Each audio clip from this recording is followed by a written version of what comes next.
Ողջույն հարգարժան հետևորդներ, սիրելի հայրենակիցներ, մենք շարունակում ենք մեր քարոզարշավը, առավոտյան աչափնյակում էինք, հանդիպեցինք մեր շատ հայրենակիցների, ովքեր մեզ հաջողություն են մաղթում եւ հետևում են մեզ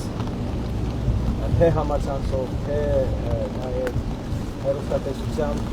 շատ ուրախ ենք, որ առավոտյան հնարավորություն ունեցանք իրենց ողջունել ու չնայած անձրև է, մենք շարունակում ենք մեր քարոզարշավը, հիմա ուղևորվում ենք դեպի Գյումրի, այսօր թանգարանների օրն է, այնտեղ մի լավ եւ շատ հեղինակավոր մեր հայրենակցի Սամվել Սևադայի ստեղծագործությունների ցուցահանդեսն է, մենք գրաված ենք մասնակցելու այդ միջոցառմանը, նաև մեր Գյումրիի համախոհների, ուսակիցների, աջակիցների հետ կհանդիպենք եւ ուրեմն մեր հետագա անելիքները նաև Շիրակի մարզում կքննարկենք։ Մինչ այդ արժե հավանաբար վերջին օրերի զարգացումները ամփոփել,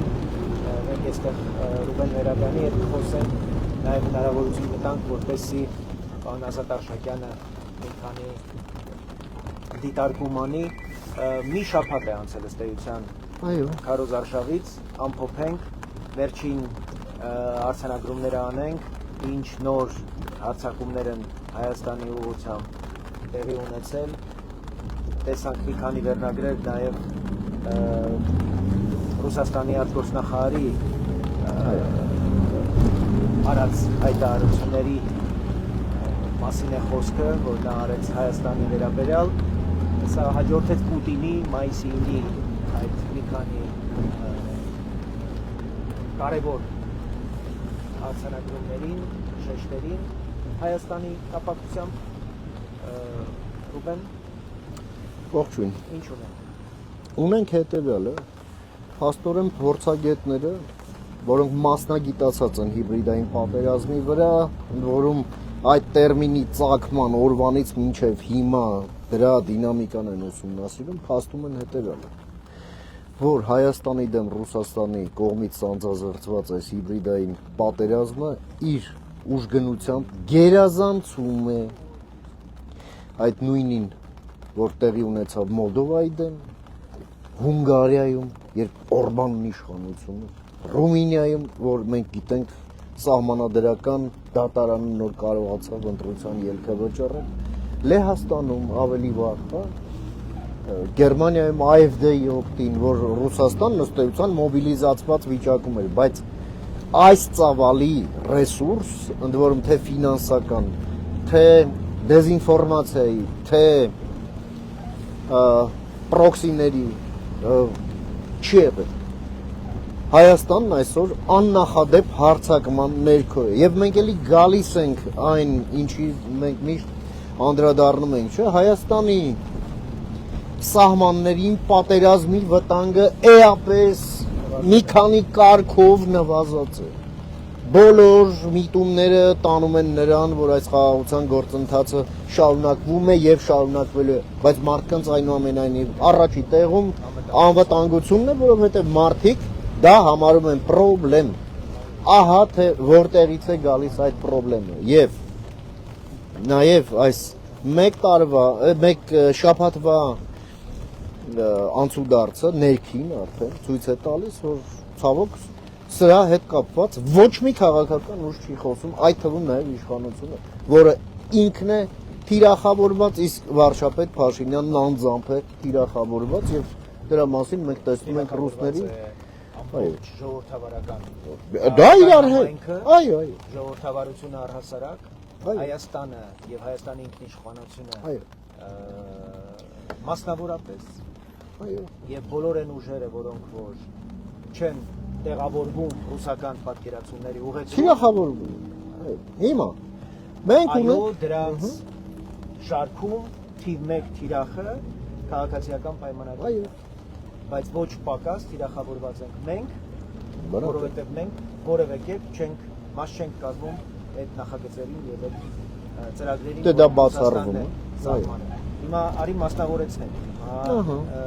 Ինչ է ասել Լավրովը, ինչու է դա վտանգավոր եւ ինչու պետք է մենք արձագանքենք դրան։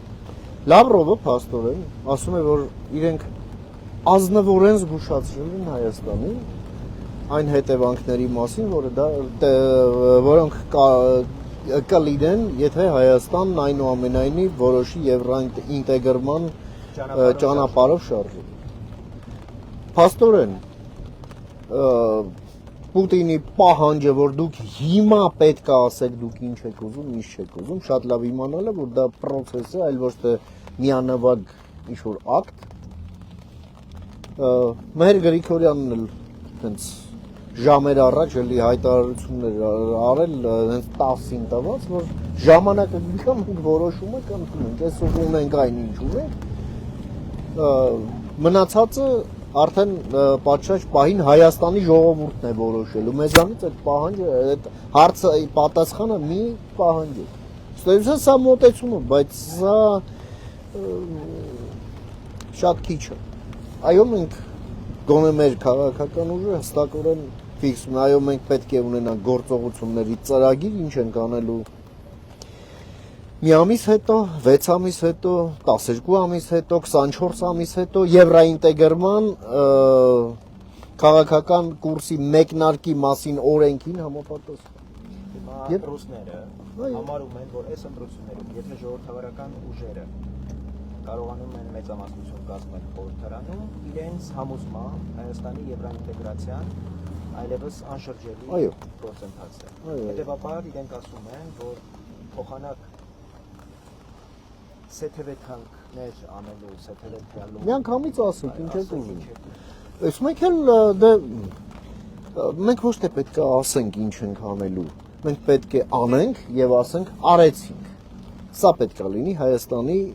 Եվ սա պիտի անենք ոչ թե որպես հաշվետվություն ռուսներին, այլ հաշվետվություն մեր ժողովրդի, մեր գործողությունների ծրագրի մասին։ Եվ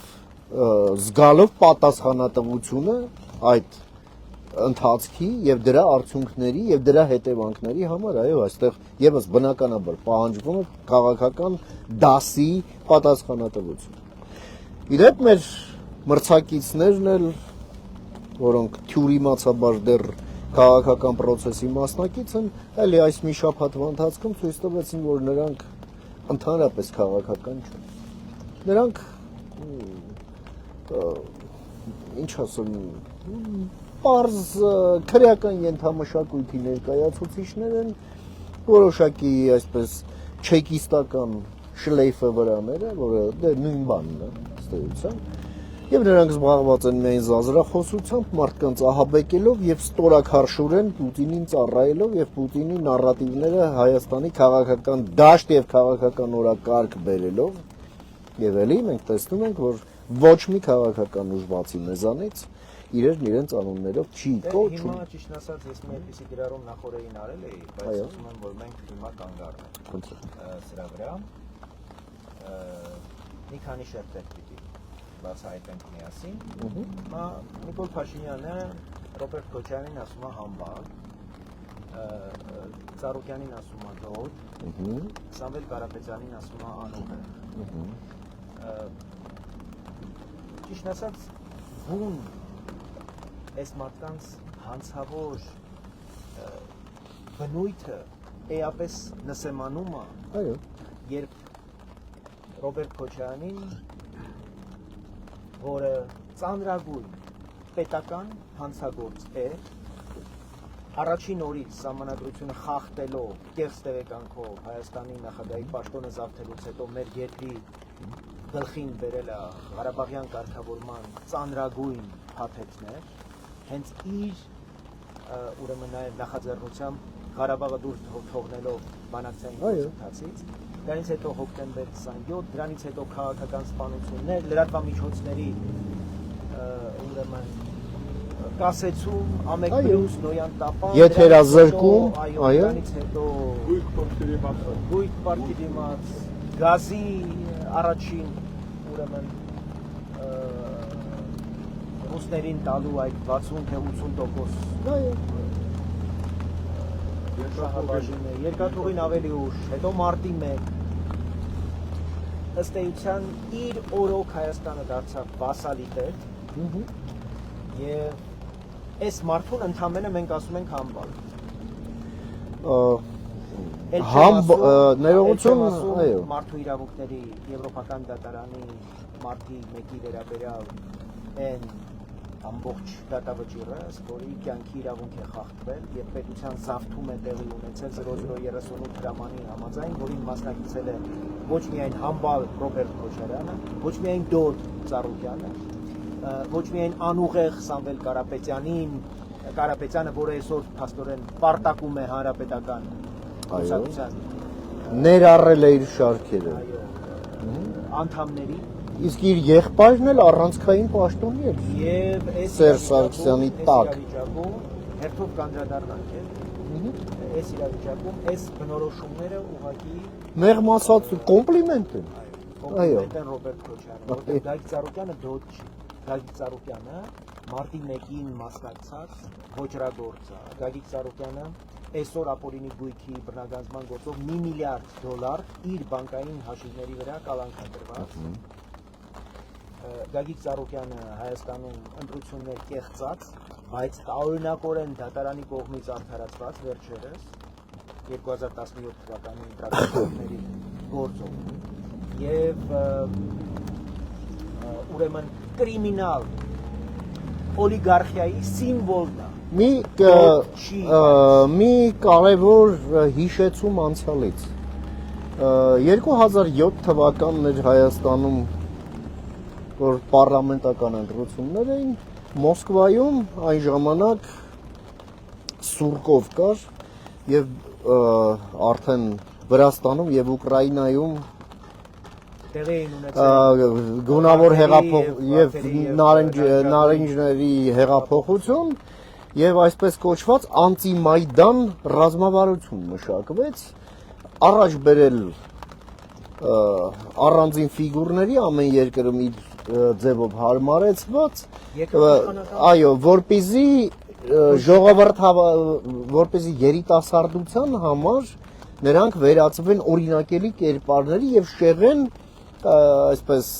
նարնջագույն կամ վարդերի գաղափարներից։ Եվ ահա քաղաքական անհայտությունից միանգամից մեյդանում հայտնվում է պարոն Ծառուկյանը եւ դառնում երկրորդ քաղաքական ուժը Հայաստանի խորհրդարանում։ Այո, ղեկավար Արմեն Գևորգյանի այո, կուրացիայով ստեղծված քաղաքական ուժ է, որը ամբողջ քաղաքական այսպես դիրեկտիվները տալիս էր, դե Վարդգոտ Ծառուկյանը քաղաքական ոչ միտք ունի, ոչ բովանդակություն, ոչ էլ շրջապատը անմիջական, որի մի մասը սերվում էր եւ սնվում էր Հովիկ Աբրամյանից, մի մասը, չգիտեմ, Աղվան Հովսեփյանից եւ այդպես ինչ որ մի սիմբիոզ էին ստեղծել, անունը դրել էին Բարգավաճ Հայաստան։ Եվ երրորդը Սամվել Կարապետյանը, որին հիմա անուղեղ եք ասում, բայց դա ամենամեծ դրվատանքի ուրեմն խոսքն է, որ նրան հնարավոր է ասել։ Սամվել Կարապետյանը Հայաստան է եկել, իր ունեցվածքը Ռուսաստանում պահելու համար, ասում է դուք մատաղ պիտի անեք Հայաստանը։ Սամվել Կարապետյանը եկել է Հայաստան սահմանադրության խախտմամբ, ինքնահռչակվել է վարչապետի թեկնածու եւ դա պետության կողմից ոչ քաղաքական, ոչ իրավական գնահատականի չի արժանացել։ Սամվել Կարապետյանի վերաբերյալ հեծը թալանելու վերաբերյալ ահռելի նյութեր եք պատրաստել, բայց նրան ընդամենը ասում եք անուղեղ։ Այո։ Եվ հերիք չի, որ սրան մեկին ասում եք համբալ, մյուսին դոտ, մյուսին անուղեղ, թույլ եք տալիս, որ նրանք գան այստեղ քաղաքական ուժ ստեղծեն, քաղաքականությամբ զբաղվեն, ցուցմունք տալու փոխարեն ելույթներ ունենան քաղաքական, հարցազրույցներ ու հայտարարություններ անեն։ Իսկ հետո ընդամենը համբալ, դոտ եւ անուղեղ։ Եվ հետո այս ամենն էլ էլի վերաբերեք խորհրդարան։ Այո։ Այլ ասեք համբալ, ասեք դոդ, ասեք անուղեղ 5 տարի եւ կոչեք պետությունը շարունակեք պահել մղձավանջի։ Եվ կոչեք մեր հարգելի ընդդիմադիր գործընկերներ, ինչպես ասում են, շնորհակալություն, հերիք է։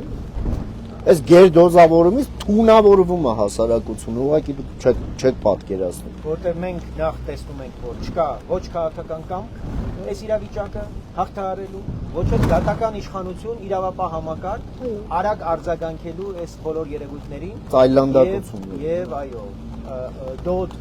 համբալ եւ անուղեղ ասելու փոխարեն իրական ինստիտուտները սկսեն գործել եւ համարժեք քաղաքական ու իրավական գնահատականներ տալ։ Եվ պատկերացրեք, որ շորին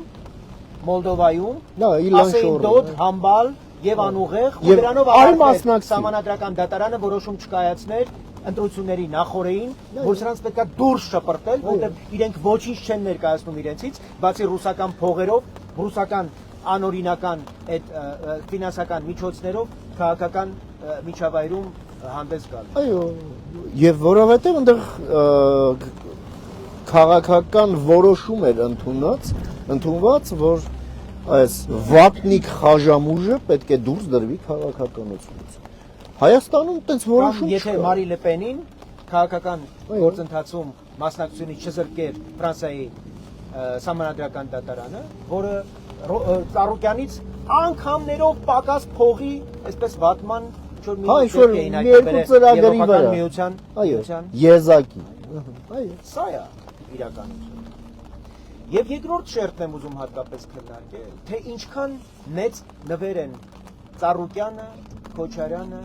եւ Սամվել Կարապետյանը Ալիևի համար։ Ալիևի համար նվեր են թե որպես իշխանություն եւ թե որպես ընդդիմություն։ Որպես ընդդիմություն սրանք միշտ հնարավորություն են Ալիևին որպես լեգիտիմ պատճառ ամբողջ աշխարհին ցույց տալու սպառնալիքի եւ հնարավոր նորանոր ագրեսիաների համար։ Որ Հայաստանը խաղաղությանը միտված չի ուզում։ Հայաստանը չի հաշտվում Ալմատի եւ ուրեմն հրճակագրով սահմանված իր սահմանների որին ինքը միացել է եւ ստորագրել է։ Եվ այսպիսի Հայաստանին թույլ տալ զարգանալ չի կարելի, որովհետև հենց ձեռները փողանգավ կելի կվերկենան հարևանների հետ։ Ահա թե ինչու Ալիևը չի ուզում որ Հայաստանը գնա Եվրամիություն։ Այո։ Ինչի միաժամանակ Պուտինը չի ուզում որ մենք գնանք Եվրոպական միություն եւ այս եւ մի բան դոդերը այսպես ասած երբ Ալիևը եւ անուղեղները երբ Ալիևը չի ուզում զրկի իր իշխանությունն այնուամենայնիվ թշնամի հայի կերպարից, որը նաև իր ռեժիմի ցեմենտն է, բայց այնուամենայնիվ այսօր իր ինքնությունն է դառնում, որտեղ իրենք ինքնություն չունեն։ Ահա, եւ հիմա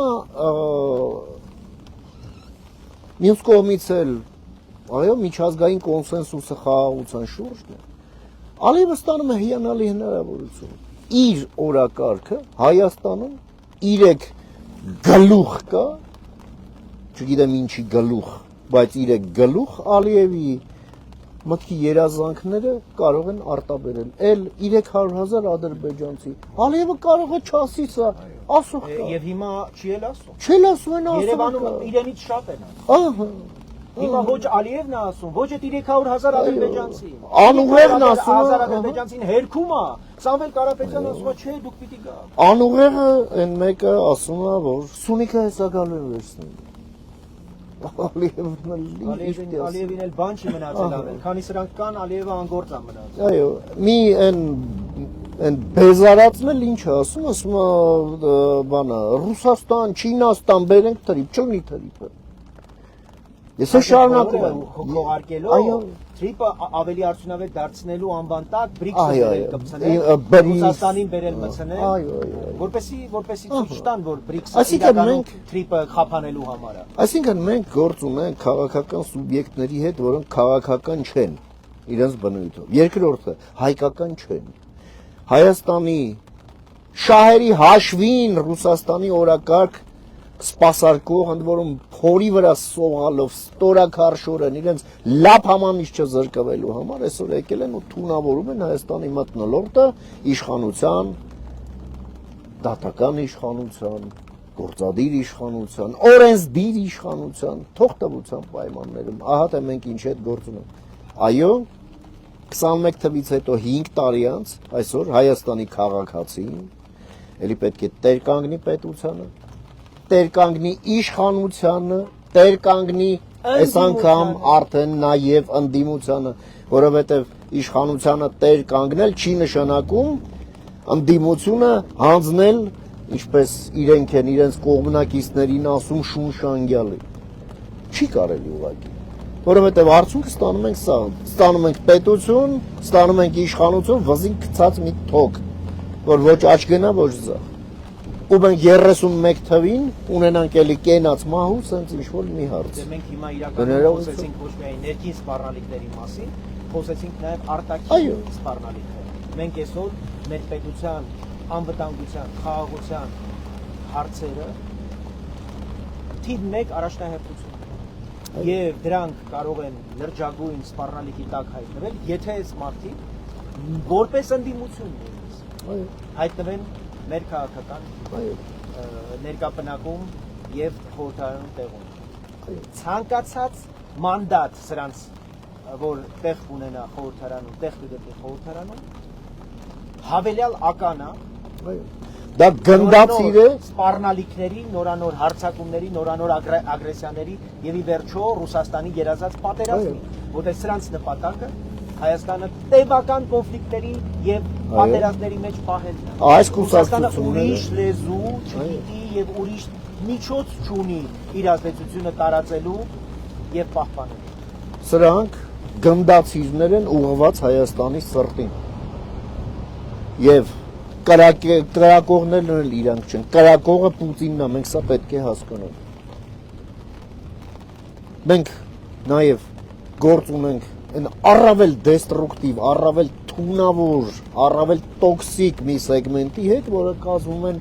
հենց Ռուսաստանի շահերը սպասարկող են, որոնք թղթով իրենց շրջաբերականով դաշնակցության հետ,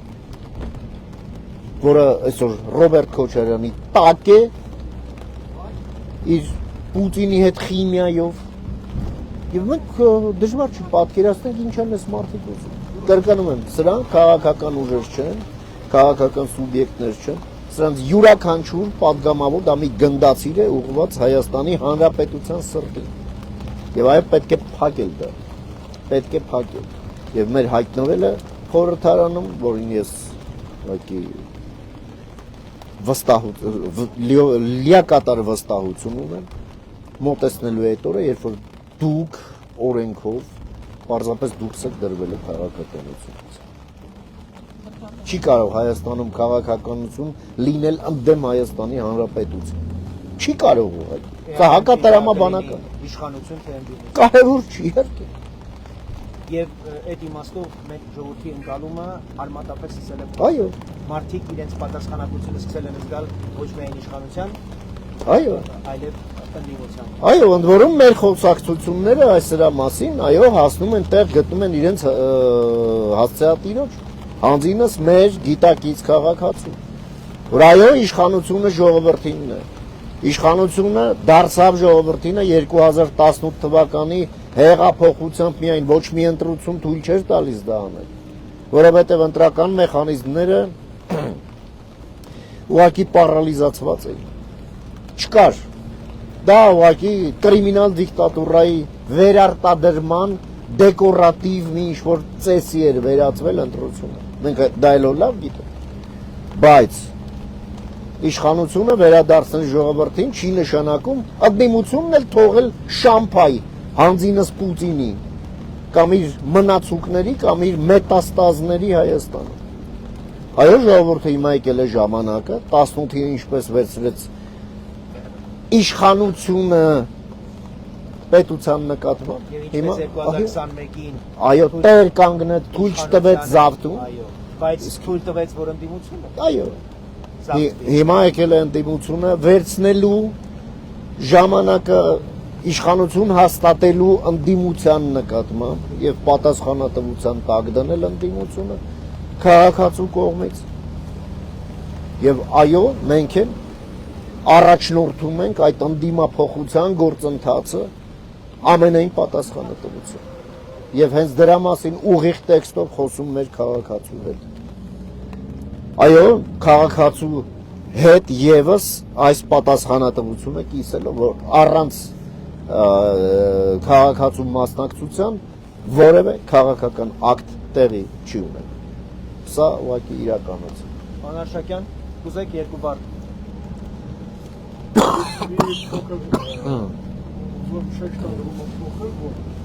Հայաստանի Հանրապետությունը, Մոլդավական Հանրապետությունը, Վրացական Հանրապետությունը, նաև Ուկրաինա, մենք ուղղակի զոհն ենք հապուկ ագրեսիվ քաղաքականության։ Տեսեք, մեզանից խլեցին Նագորնի Կարաբախը, Մոլդավայից խլեցին Պրիդնեստրովիան, Վրաստանից խլեցին Օսեթիան, Աբխազիան, Ուկրաինայից խլում են Դոնբասը։ Ղրիմը։ Տեսեք, այդ քաղաքականությունը պետք է հիբրիդային ենք ասում, ինչեր ենք ասում։ Բայց շատ որոշակի է հիբրիդային։ Որոշակի ագրեսիվ, իմպերիական եւ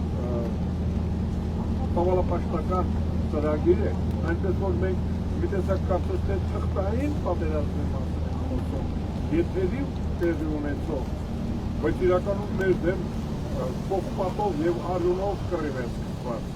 որը Ռուսաստանը հիմա չի թաքցնում իր այդպեսին լինելը, այդ քրքիչի դիտխոսը, որ ուներ ինքը, կամ չգիտեմ ինչը, մեր վրա չի տարածվում, մեր չի փրկում, Մոլդավային չի փրկում, Բեսարաբիային չի փրկում,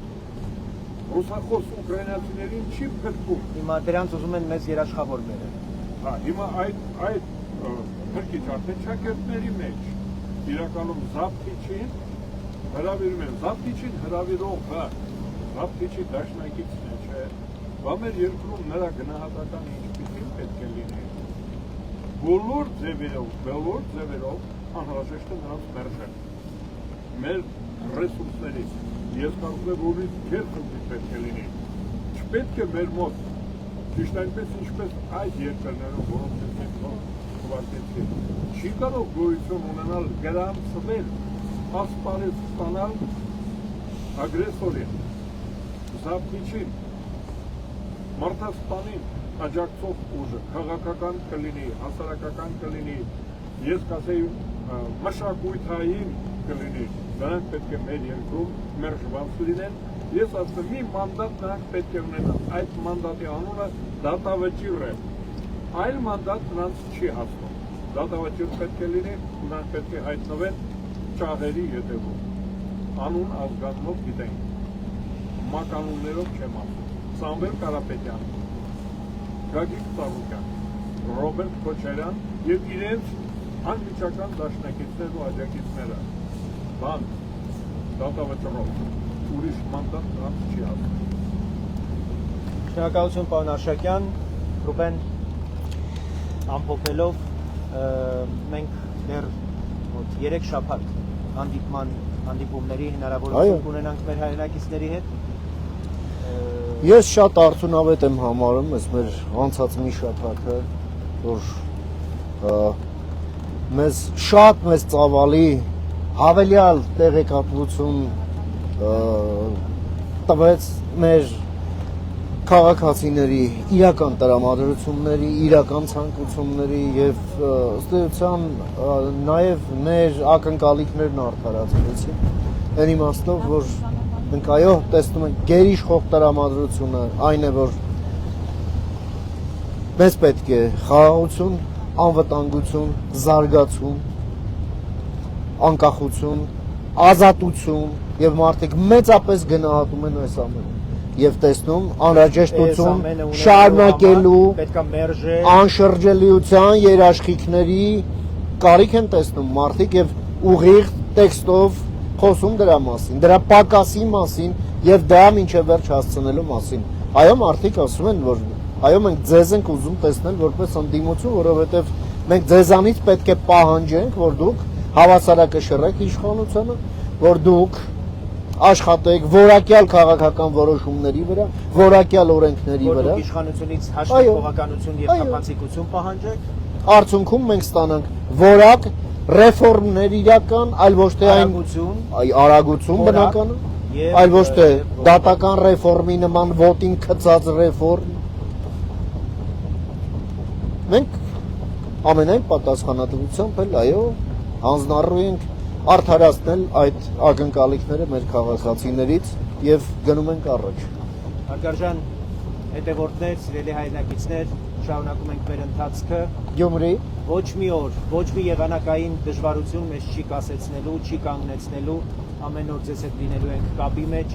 ամեն օր ձեզ հետ հաղորդակցվելու ենք, մեր ուղերձները, մեր պատգամները, մեր հորդորները եւ մեր խնդրանքը լինելու է անընդհատ, չվհատվեք, չհուսահատվեք, չտատամսեք, հունիսի 7-ին Պուտինը պիտի պարտվի։ մեր ուզածովա լինելու, այլ ոչ թե նրանց։ Ողջույն։ Հաղթանակ։